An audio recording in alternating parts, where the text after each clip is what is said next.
কারা রইল কপাট, ভেঙে ফেল কর রেলোপাট, রক্ত জমাট শিকল পূজার পাষাণ বেদী। ওরে ও তরু নিশান, বাজা তোর প্রলয় বিষাণ, ধ্বংস নিশান উড়ুক প্রাচীর প্রাচীর ভেদী। ওরে ও তরু নিশান, বাজা তোর প্রলয় বিষাণ, ধ্বংস নিশান উড়ুক প্রাচীর প্রাচীর ভেদী। বাংলাদেশের ছাত্ররা সবসময় তাদের অধিকার এবং স্বাধীনতার পক্ষে দাঁড়িয়েছে। 1952 সালের ভাষা আন্দোলন থেকে শুরু করে 1971 সালের মুক্তিযুদ্ধ পর্যন্ত ছাত্ররা কখনোই অন্যায়ের বিরুদ্ধে দাঁড়াতে পিছপা হয়নি। 1952 সাল ভাষার জন্য বাঙালির অধিকার কেড়ে নিতে চেয়েছিল শাসকেরা, কিন্তু প্রতিবাদী কণ্ঠ রুখে দেওয়া যায়নি। শুরু হয় এক আন্দোলনের, এক সংগ্রামের ইতিহাস।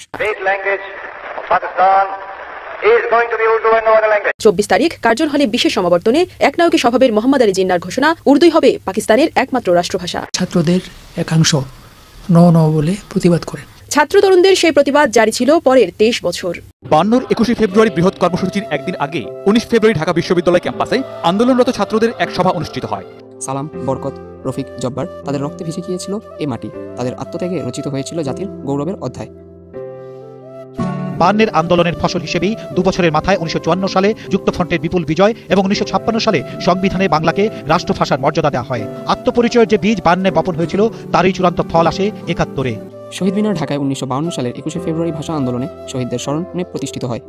এটি তৈরি হয় 1957 সালে। তখনকার পাকিস্তানি শাসনের বিরুদ্ধে বাংলার একক ভাষার অধিকার প্রতিষ্ঠার লক্ষ্যে আন্দোলনরতদের আত্মত্যাগকে সম্মান জানাতে 1971 সালের মুক্তিযুদ্ধের সূচনা হয়েছিল। পাকিস্তানি শাসনের পূর্বে পাকিস্তানের দীর্ঘদিনের বৈষম্য, অবিচার ও শোষণের ফলে 1970 সালের নির্বাচনে আওয়ামী লীগের বিজয়ের পর পশ্চিম পাকিস্তান সরকার ক্ষমতা হস্তান্তর করতে অস্বীকৃতি জানায়।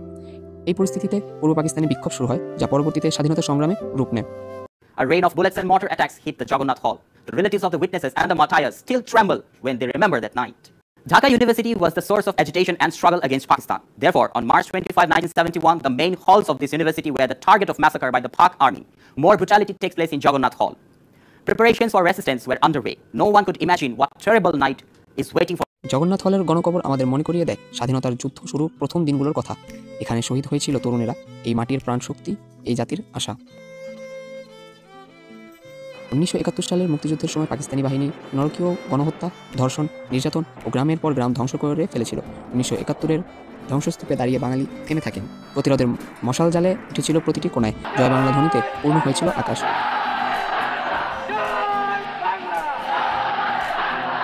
পশ্চিম পাকিস্তানের নির্যাতন ও বৈষম্য আর সহ্য করতে না পেরে পূর্ব পাকিস্তানের মুক্তির নতুন অধ্যায় শুরু হতে চলেছিল বাংলাদেশ জন্ম। পরাজয়ের দলিলে স্বাক্ষর করেন নিয়াজি। পৃথিবীর ইতিহাসে এই প্রথম একটি নিয়মিত সেনাবাহিনী জনসাধারণের সামনে আত্মসমর্পণ করে। দলিলে স্বাক্ষর করে নিয়াজি আনুষ্ঠানিকভাবে স্বীকার করে নেন স্বাধীন সার্বভৌম বাংলাদেশ রাষ্ট্রকে। Protesters are demanding an end to a quota system for public sector jobs, which they say only benefits supporters of the Prime Minister.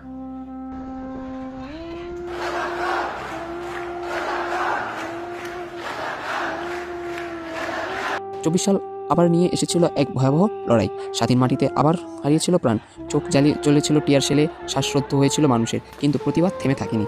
Bangladesh 24 সালের জুলাই বিপ্লব বা ছাত্র জনতা আন্দোলনে ছিল একটি গণতান্ত্রিক প্রগতির জন্য আন্দোলন, যা শেষ পর্যন্ত প্রধানমন্ত্রী শেখ হাসিনার পদত্যাগের দিকে নিয়ে যায়। হোক নিজের ভাষা বলার অধিকার, কিংবা স্বাধীন একটি দেশে বাস করার অধিকার, অথবা ফ্যাসিবাদী শাসনের বিরুদ্ধে লড়াই, বাংলাদেশের মানুষ প্রতিবারই সংগ্রাম করেছে। The Honorable Prime Minister has resigned. Now we will form an interim government and continue our work to lead the country. অবিচলিত সাহস ও দৃঢ়তা জাতির আত্মা এবং এই ঐতিহ্য নিশ্চিত করে যে সময় এলে বাংলাদেশ ছাত্ররা আবার রুখে দাঁড়াবে, যেমন তারা সবসময় করেছে। নিজেদের অধিকার এবং স্বাধীনতা রক্ষায় প্রতিরোধ ও সাহসের এই চেতনা বাংলাদেশকে একটি সংগ্রামী জাতিতে পরিণত করেছে। মুক্তির চেতনাটা কখনোই মরে না, বরং তা একটি ঐতিহ্যে পরিণত হয়। বাংলাদেশের জনগণ সবসময় তাদের অধিকারের জন্য লড়াই করবে, কারণ এটিই বাংলাদেশকে সংজ্ঞায়িত করে। 1952 থেকে 2024 পর্যন্ত ছাত্ররা সাহসের কেন্দ্রবিন্দু। তারা সর্বপ্রথম তাদের অধিকার অর্জনের জন্য উঠে দাঁড়িয়েছে এবং দেশটির জন্য সাহসিকতার সাথে লড়াই করেছে। শহীদ মিনার থেকে জগন্নাথ হল, কার্জন হল থেকে ফুলার রোড, এই প্রতিটি কোণা আমাদের স্মরণ করিয়ে দেয় 71-এর চেতনা ও 24-এর চেতনা। সময় বদলায়, কিন্তু প্রতিবাদ চেতনায় বদল আসে না। প্রতিবার বিপ্লব আসে, সে নিয়ে আসে মুক্তির বার্তা। সেই মুক্তির সংগ্রামে ছাত্র সমাজ সবসময় এগিয়ে ছিল এবং থাকবে।